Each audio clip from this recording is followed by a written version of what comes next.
After the landslide win, the BJP's challenge in Maharashtra is only one: who will be Chief Minister? By all indications, that choice has been made. It is Devendra Fadnavis. That is what reports suggest. But according to Ramdas Athavale, who has appealed to Eknath Shinde to show generosity, Mr. Shinde is unhappy. I'm Barkha Dutt, you're with the Mojo Story. On our program today, we will be looking at the writings on the wall after the Maharashtra and Jharkhand election. We'll also be looking at what shape the new government might take in Maharashtra. This, as Eknath Shinde has formally resigned. This, of course, is a commemoration also of the 26/11 anniversary, and we all join the nation in offering our tributes. In the landscape or the battlefield of politics, what will the BJP choose next? Eknath Shinde has resigned, of course, and it looks like Mr. Fadnavis will be the Chief Minister with Eknath Shinde and Ajit Pawar as his deputies. But the debate continues. Will Eknath Shinde accept that if this is the pro-incumbency vote? If it's the Ladki Behna program that has been the X factor, then does Eknath Shinde get first dibs at being Chief Minister? There's a lot to discuss on what the BJP might do next, but what about the writing on the wall for the opposition? This has been a huge jolt for the Congress party in particular. It's been a series of misses in all state elections since the Lok Sabha verdict of 2024.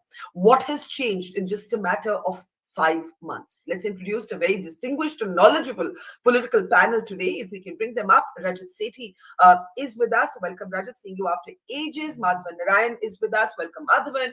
Tehseen Poonawala from Maharashtra, Congress supporter. Who is he holding responsible for this debacle? We'll find out in just a moment. And Yashwant Deshmukh of Sea Voter is with us as well. Welcome, everybody. Tehseen, before I come to who the BJP might make Chief Minister, I must ask you, who do you blame in the Congress? Because this isn't only about Maharashtra, though that in itself is big enough. It's the third consecutive defeat for the Congress in a state election. But from Jammu and Kashmir to Haryana to Jharkhand, where really your party or the party you support has been lifted by the tailwinds of the JMM, to the debacle in Maharashtra, it's been one set of bad headlines after the other for the Congress. Who do you blame? Thank you, Barkha, for having me on the show at the onset. Happy Constitution Day and tributes to all the martyrs of 26/11. You see, the question that you're asking is who do you blame? And it's obviously with who becomes the Chief Minister of Maharashtra, whether it's Fadnavis ji, Eknath Shinde ji, or Ajit Pawar ji. Frankly, who becomes Chief Minister, how does it matter to me? I am not becoming Chief Minister. And I say I mean, I'm a Congress supporter, I'm anti, before that's made controversial. So the Congress isn't becoming Chief Minister. So how does it matter who becomes Chief Minister? Ban to wo rahe na. So I saw the very erudite Sanjay Raut ji, who routed the MDA.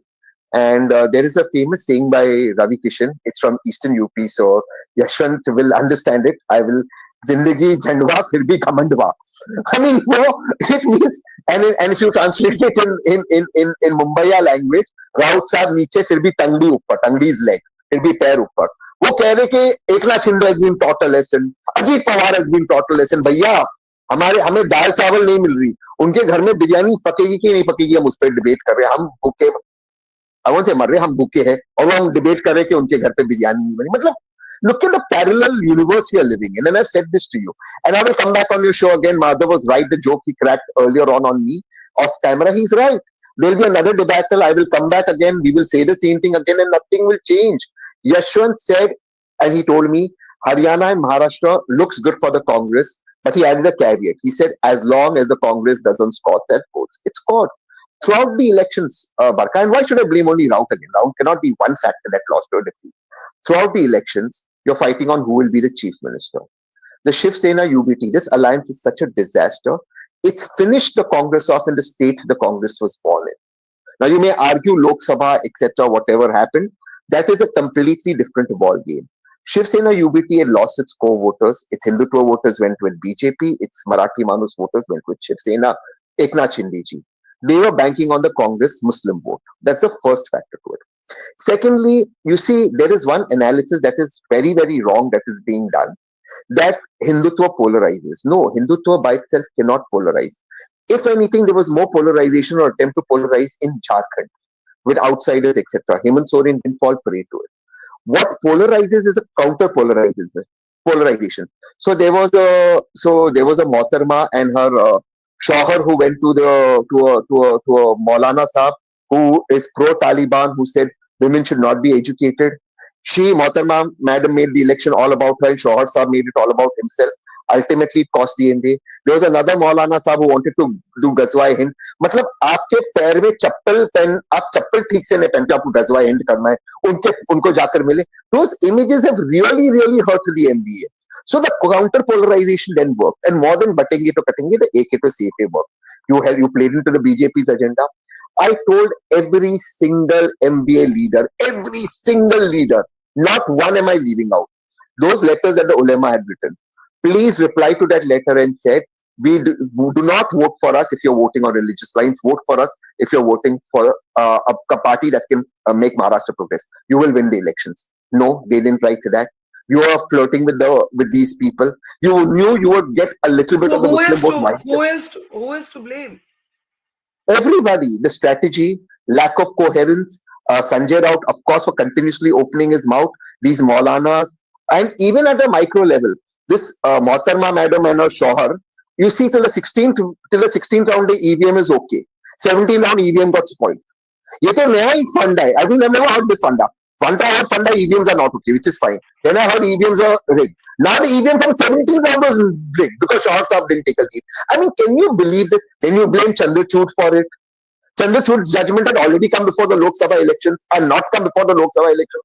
So the bankruptcy, the idioticity, and again the style of talking. You see, Barkha, Maharashtra is a very cultured place. It's a very cultured place. Even women education movement started from there.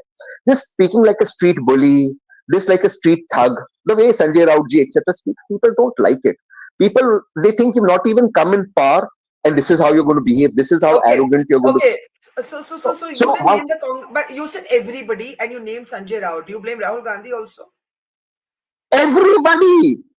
You see, the strategy. Everybody. The strategy should have been when that silly letter Yasin Malik's wife wrote to Rahulji. Rahulji never got that letter. Why do you have to debate on that letter? Let Yasin Malik's wife write him a letter like Barack Obama. You say we are talking about cotton farmers, soybean farmers. Please heat the letter and use it as a toilet paper. You should have shown attitude there. There you are not showing attitude. And I'll just tell you how badly the miscalculation. When Yashwant will testify on this. Initial data shows Milind Deora got approximately 25% Muslim votes in Worli. Now, this means all Muslims did not vote for MBA. That means Bal Thackeray's grandson got saved because of Raj Thackeray. Bal Thackeray's grandson did not get saved because of the Muslims. Muslims chose to vote a Milind Deora over Bal Thackeray's grandson. Let's be very clear on this.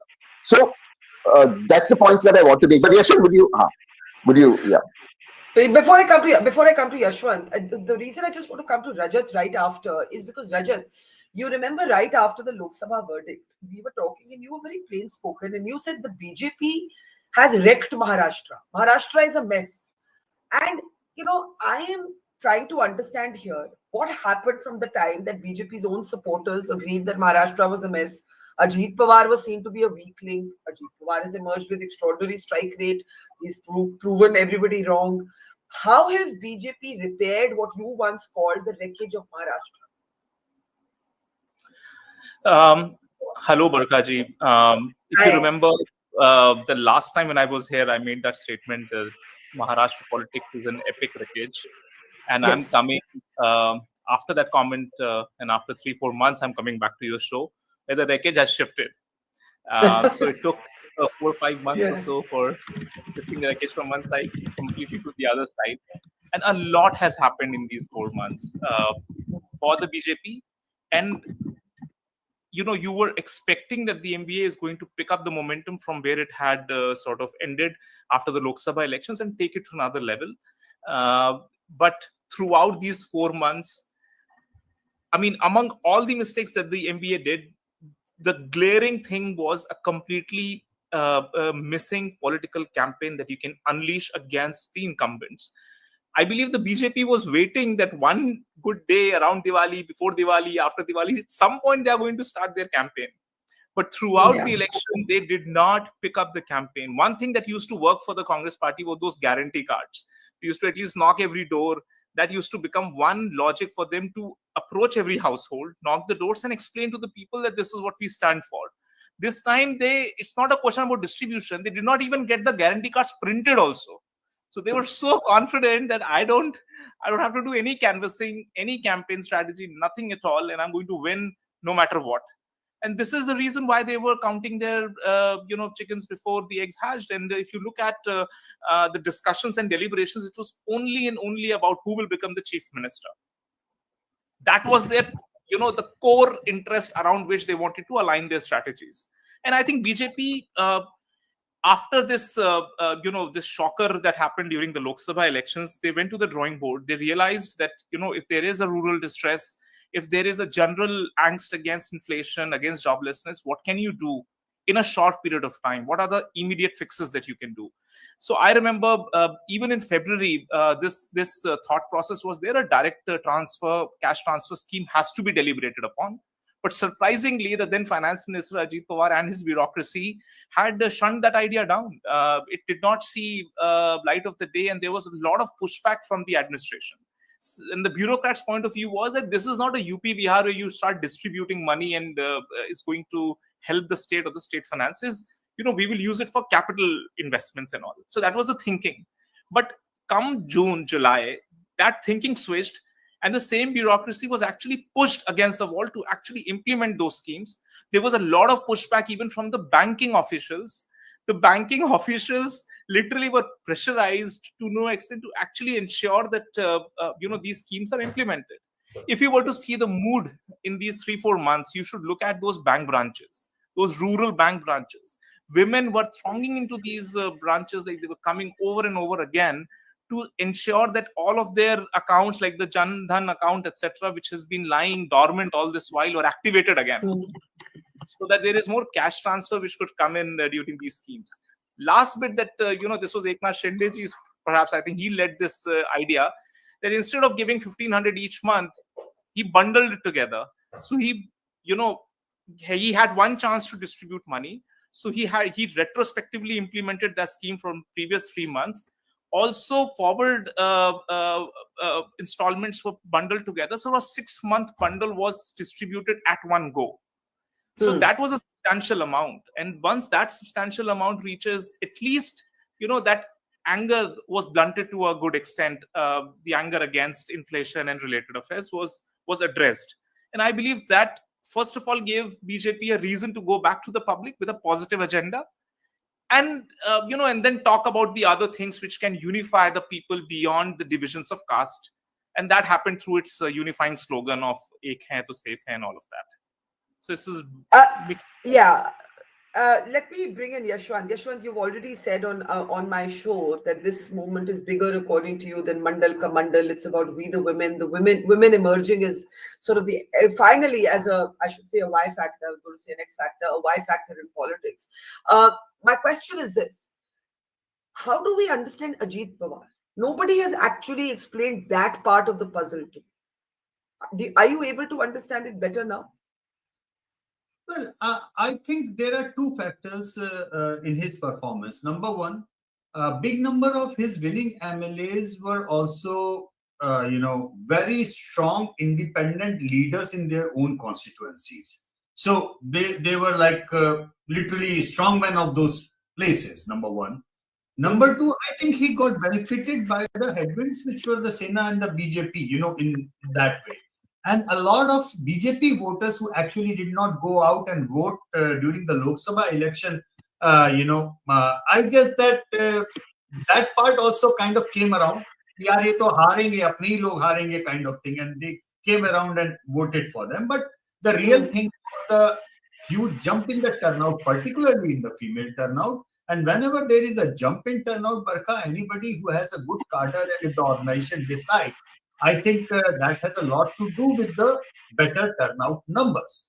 Now, happens to be one election, not just the first one or the last one, where a higher turnout has resulted in a pro-incumbent verdict. So obviously, that's another one which tells you which organization worked better in terms of mobilizing their people, taking them to the booth and everything. So, yeah, I mean, female voters, First, we have seen Madhya Pradesh, and now this one, and also Jharkhand, most importantly. In fact, Jharkhand, I am so happy with the result, I can't tell you, because suppose if Jharkhand would have been won by the BJP, then I think this female factor would have got diluted in the media narrative कि ये तो Bangladesh or Hindu Mussalman and all these things work. Yes, these factors are there. I'm not denying that, but they were not the deciding factor. And the way the Bangladesh thing backfired in Jharkhand, that proves it a point that it was the Maya Samman Yojana which worked for Hemant Soren. So yeah, I mean the other day when we were talking and I said that this could be bigger than Mandal and Kamandal, and I am still sticking to that point because the way I am now reading and talking to election-bound states, every politician is talking about it, how to move ahead, how to go about this new found, discovered vote bank, which actually comes out and votes going beyond the caste and religion lines if you do something for them. And today, in one, funny off the record chat, I came up with a term that, okay, what should we name this thing? And then probably all of us agreed that, okay, Mandal, Kamandal, and Abha Mandal. So the Abha Mandal of the females, that's where it is now getting into. And this is going to change our politics for good.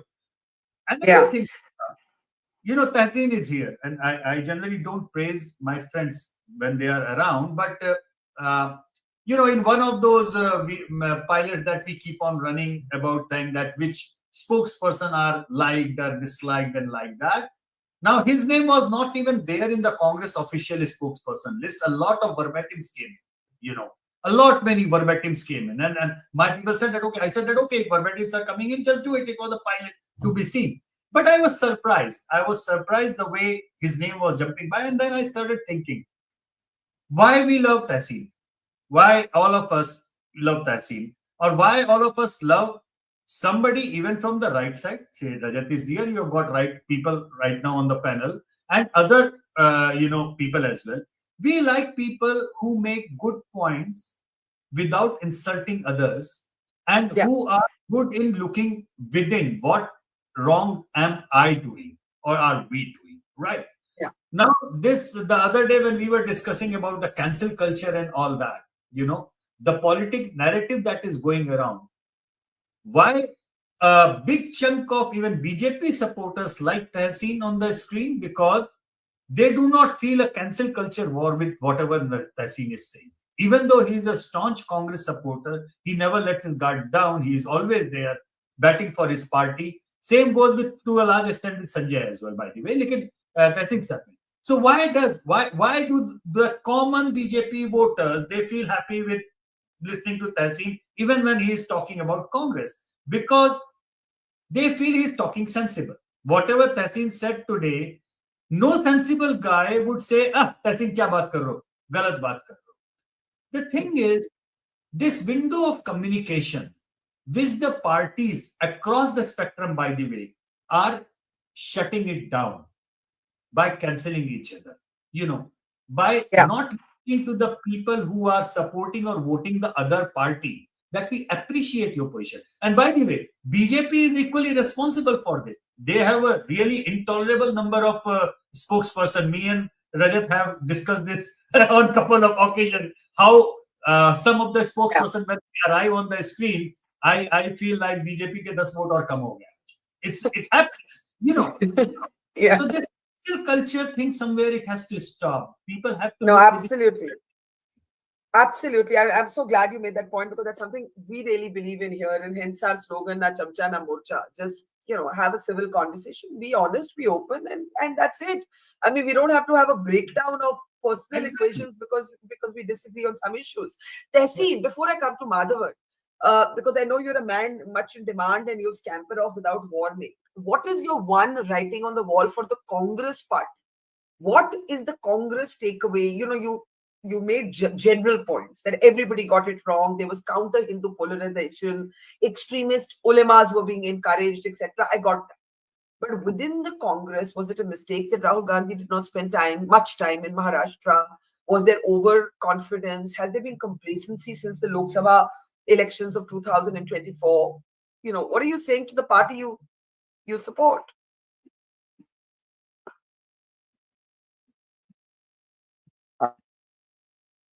I've been muted. Okay. So yeah, the gains of Lok Sabha 2024 have been lost. 2024, it seemed that the opposition could do no wrong and the government could do no right. Suddenly, those gains seem to have been lost. Partly because some of the statements made by those in the opposition saying the government is following what we are saying. So that has cost the people. People don't like it. More importantly, why did the opposition do so well in the Lok Sabha elections? They did so well because they set the narrative. The narrative was whatever the narrative was, worked for the Lok Sabha election. The narrative of the constitution in Khatre mein cannot work in a state election because people also understand that the state election cannot change the constitution. The narrative of an industrialist may not really work in a state election. So state elections, the issues actually in Maharashtra were cotton farmers, were the soybean farmers. None of those issues were taken up, number one. Even when they were taken up peripherally, the people didn't have a solution. So to give you an example, to counter the Y factor or the scheme that Yashwant spoke about, the Maji Ladki Bahina scheme, the Congress had a Mahalakshmi scheme where they were giving 3,000 rupees. But that was a promise versus what was already being delivered. As Rajat said, it was delivered in advance and that money was already planned during Diwali. So people knew it. This particular scheme wasn't even publicized to the extent that when I went down to Pune to vote and I told my mom, and my mom said, oh, all our staff is voting because the women's staff have got that money. I told her, but Congress is offering 3,000. My mom, who's continuously watching television, watching either Shehzad or me, and is politically aware, didn't know the Congress scheme. So Rajat is right. The Congress scheme was not publicized that they would give 3,000 rupees. Third, for every polarization, there will be a counter polarization. Be it in Haryana, which was on caste lines, where you thought a caste was winning, or be it in Maharashtra, where it was on religious lines. And the same thing happened in Haryana and in Maharashtra. The same in Haryana, a particular caste group, the chatter became, it created insecurity amongst others. In Maharashtra, it created insecurity amongst, particularly with the images of those Maulanas, because imaging is very powerful. At least in Haryana, there was no imaging. So it created even more counter polarization. These should have been stopped. But nothing's going to change. I'll tell you why. For two reasons, nothing's going to change. I will come back after Delhi. We'll say it and I'll say the same points. You might as well take an AI version of me and put it up because the same people who are responsible, for getting Congress to zero in Haryana, defeating it in Punjab, were responsible in Haryana. They are the same people who make the report. Yashwant won't get a report. You won't get a report. जो भी होगा नाम no reports will come. They were the same people responsible in Maharashtra. All I'm saying is the Congress misses an Ahmed Patel. The Congress really misses an Ahmed Patel. It's the same thing, the same mistakes, and they're the same people. They will not learn. I'll just one simple thing. The chief monk of the in Bangladesh yesterday was illegally detained. Has the Congress even released a press release till now? What are we doing? I actually am for Gaza. I think what Israel is doing is barbaric. Young kids are dying. I think it's stupid. I think you have to stand up for innocent kids. But why are we not doing it in Bangladesh? I just don't get it. Even if you don't do it out of empathy, can we do it out of politics? And it makes me sound terrible, but at least do it for politics. Do it. तो अब तक नहीं किए. When this is an issue, even if you look at it politically, you can corner the government that Bangladesh is our neighborhood, we are doing nothing.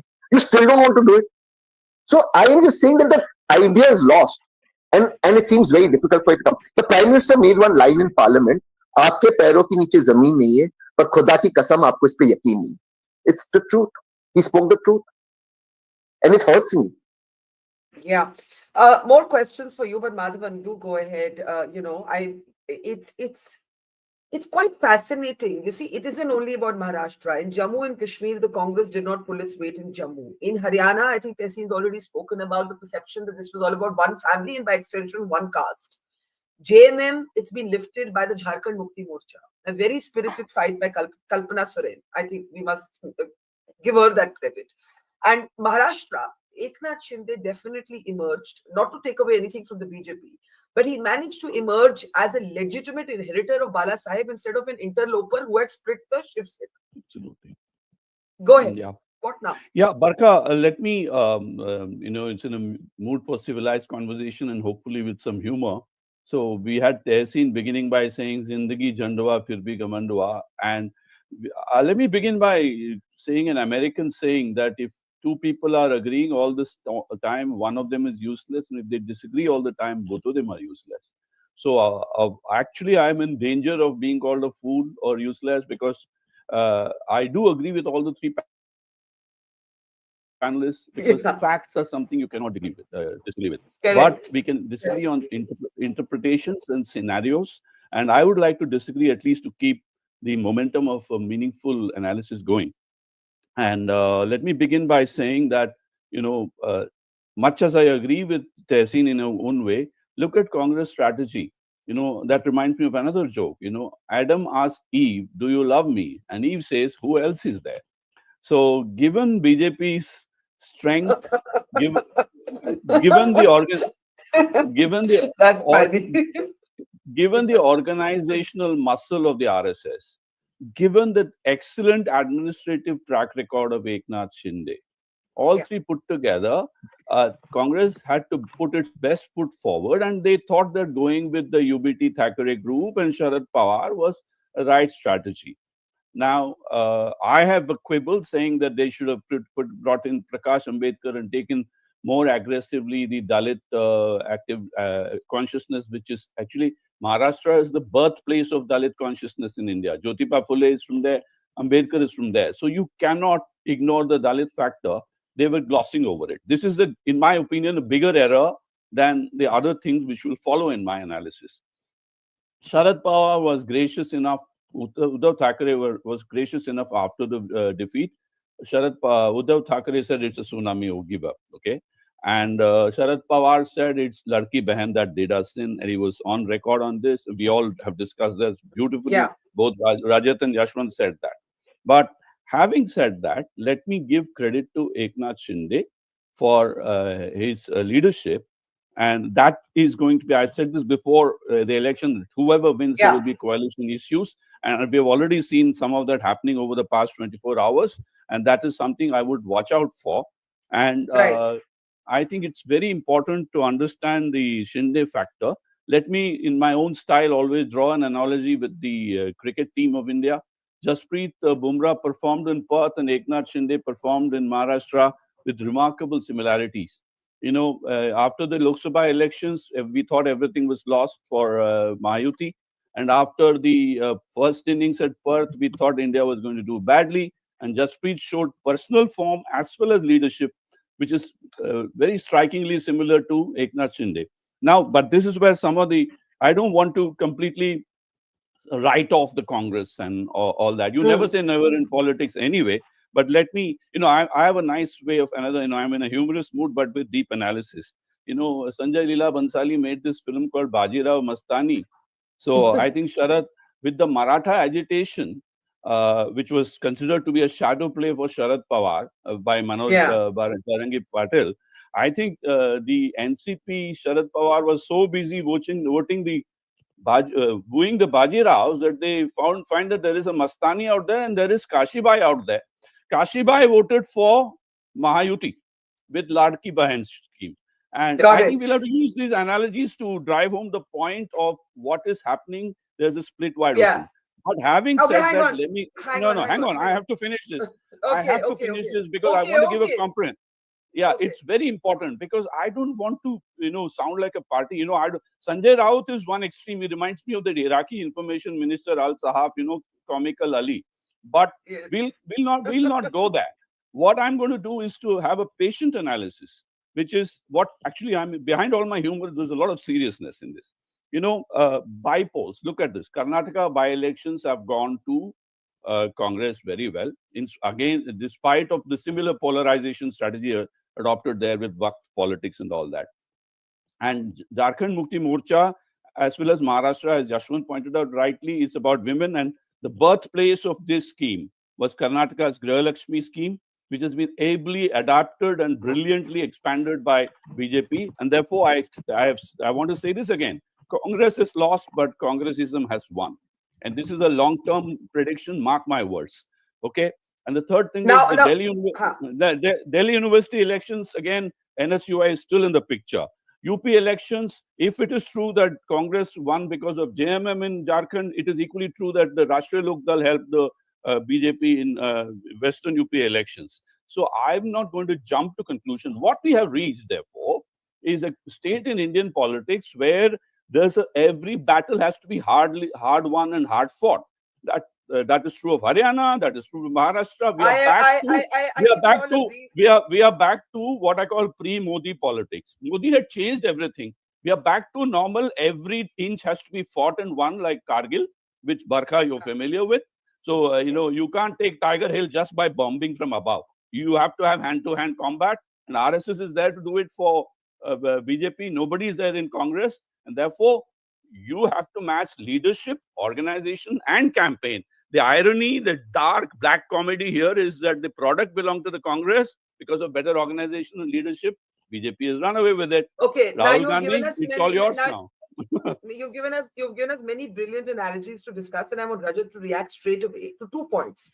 One, this idea that the difference between what happened in the Lok Sabha now is the return of the RSS. The RSS is back on board. There's been a rapprochement. That's been a big factor, and that the BJP has taken Congressism, a kind of welfareism, and made it their own. Do you agree, Rajat? So, regarding welfareism, I think there were 2 eras under the NDA. One was Atal Bihari Vajpayee's time, and the other one is Prime Minister Modi. The keen difference that I have observed is that BJP inherently has been very good in its capital expense, looking at the big picture, looking at the greater bang for the buck. So they do really good work in infrastructure building, ensuring the futuristic visions are brought in, and expenditures for the future agenda items are earmarked. But it was Prime Minister Modi, right from 2014, realized that you cannot solely win only through good governance. You also need to have something around welfareism, and you need to be cognizant of the day-to-day struggles that the common citizen of this country goes through.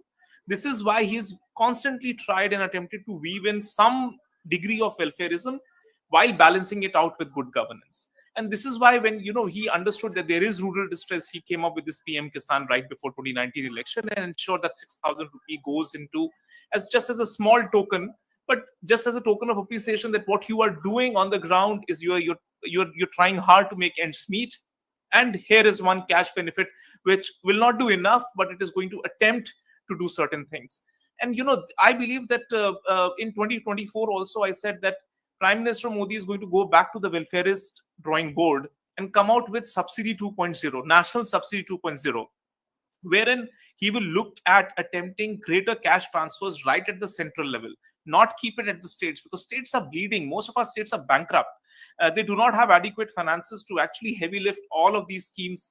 Today, Maharashtra is doing this. Tamil Nadu, let me tell you, I have been in Tamil Nadu for almost 2 months. I know the amount of struggle a state like Tamil Nadu is facing to give 1,000 rupees a month on a sustainable basis. They've been doing it for the past 3.5 years, but they're finding it very hard to continue.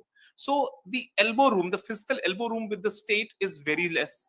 Therefore, Prime Minister Modi will come in at a point in time where he believes cash transfer, basic income structure is brought in to support people across the board. So that's part one of the question. Welfareism will be tied in with nationalism, with Hindutva. This entire cocktail is what BJP's core agenda would be driven around. Yeah. What about the return of the RSS, the role of the RSS? I think RSS, again, people have this view, and I had debated this with you also, that it's not like, okay, somebody switches off the RSS button and switches it on again and everything works. It doesn't go like that. In the Lok Sabha elections, Ram Temple was built, everybody was upbeat. There was a sense of relaxation which had kicked into the rank and file. At the very bottom, the Swayam Sevaks who are going to a Shakha versus those who are, members of the booth committee of a BJP are largely the same set of people. So the efforts that you would imagine at the grassroots level was little less, because everybody had anchored around 400 that jeeti rahe hain, to hamari kya zarurat. So it was not, an anger as such. There were anger at some levels that, yes, you cannot compromise on ideology. That has been a consistent position of RSS through and through. But now there was a more cognizant attempt. Atul Limaiji was there. He was leading the efforts in Maharashtra this time, and he ensured that all the messaging that has to be done, all the door-to-door campaigns are effectively done by the Swayamsevaks also. So I believe it was their efforts. They knocked every door.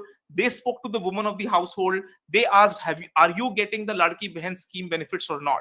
If you're not getting it, I will fill the forms for you and ensure that you get the benefits. So this work was done, and not just the RSS. It was if you look at the thanks speech from Devendra Fadnavis, he was thanking the Varkaris also. He was thanking the Kirtankaris also. All of these people who helped carry the message of the Yuti to the grassroots. It were these added organizations, all of them coming together, better scheme, better talking points, better agenda setting, and a simplicity in its message that ultimately trickled really well. On the contrary, MBA did not have a singular message, and it was too complex for people to understand. Yashwant, here's the question for you. How complicated is the BJP's handling of the coalition going to be? Madhavan says there will be issues.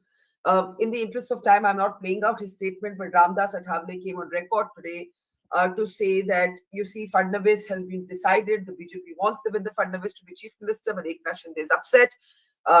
His being upset has to be addressed, but he should show magnanimity. He's already been chief minister now for some time. Now it's Fadnavis' turn. Is this going to be a challenge?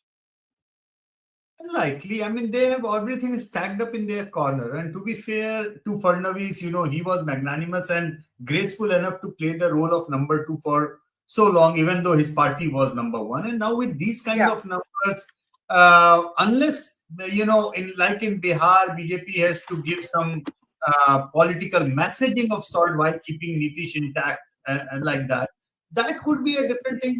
But with these kind of numbers, I think it is fair and square that, he shows the same grace to Fadnavis, what Fadnavis kind of shown to him, the kind of camaraderie. It's his term and his time now. So I really don't think it's a problem, because they also are having a power in the center.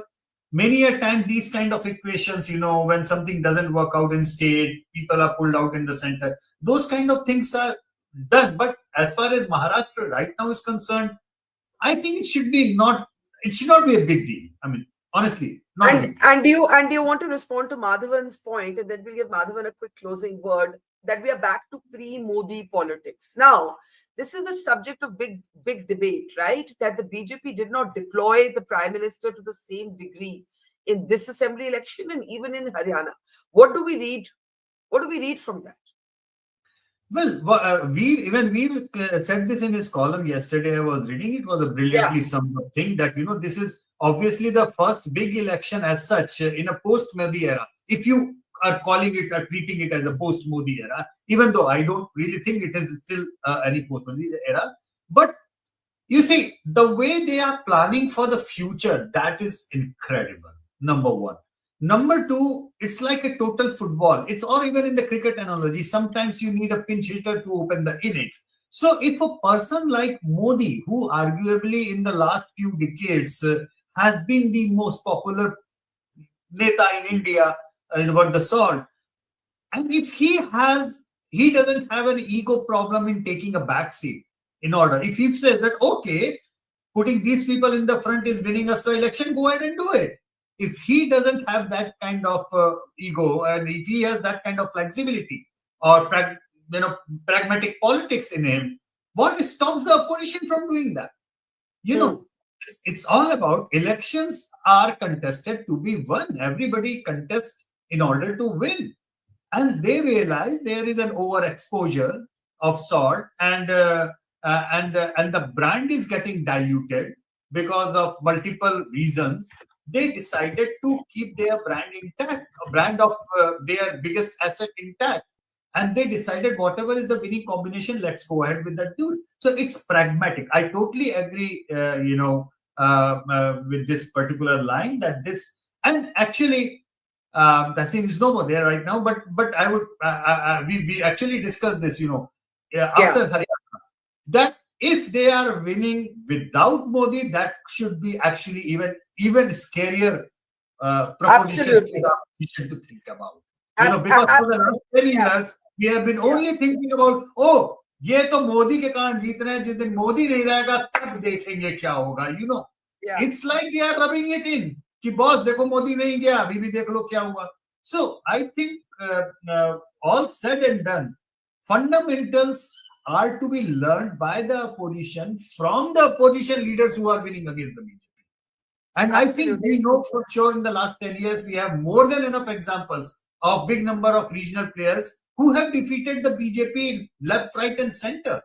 And even in Jharkhand, a person went to the jail and look at the outcome, how he has successfully run the campaign. So I think there is so much to learn out there within their own rank and the file. They do not even need to look at the BJP while BJP is winning, provided they are open to learn.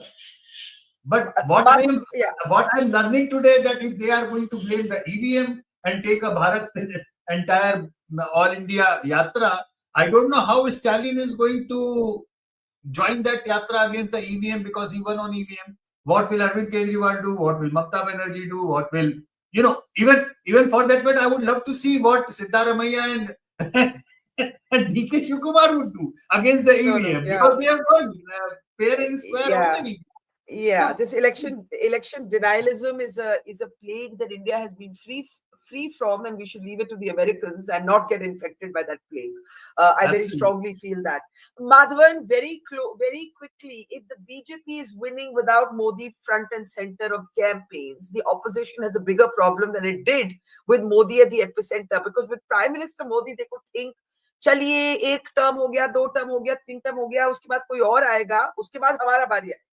Now, if BJP can win without Modi, there's a bigger problem for the Congress and other, in particular for the Congress actually. Because as Yashwant said, regional parties with hunger do defeat the BJP. Absolutely. I think we cannot just be talking about facts, although they are excellently analyzed by everyone. I think let me say 2-3 things. In the US, they say a week is a long time in politics. We are having a fluid situation where Priyanka Gandhi is entering parliament. Donald Trump is going to take over in America. China angle is coming in. And then farmers' issue, in my opinion, is not settled across the country. But let me first take a deep breath and take a drone's eye view of this.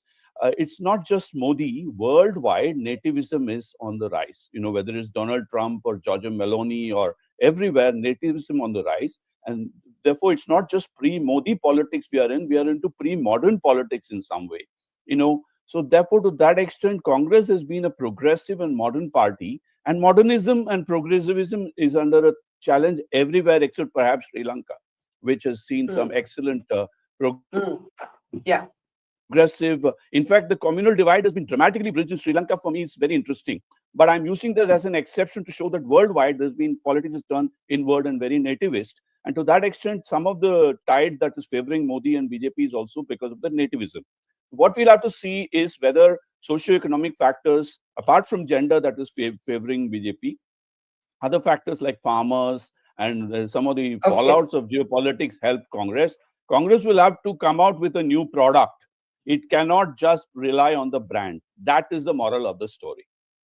I think that's a good line. Congress needs a new product. Rajat, very quickly, we were going to close, but I think you wanted to respond. Go ahead.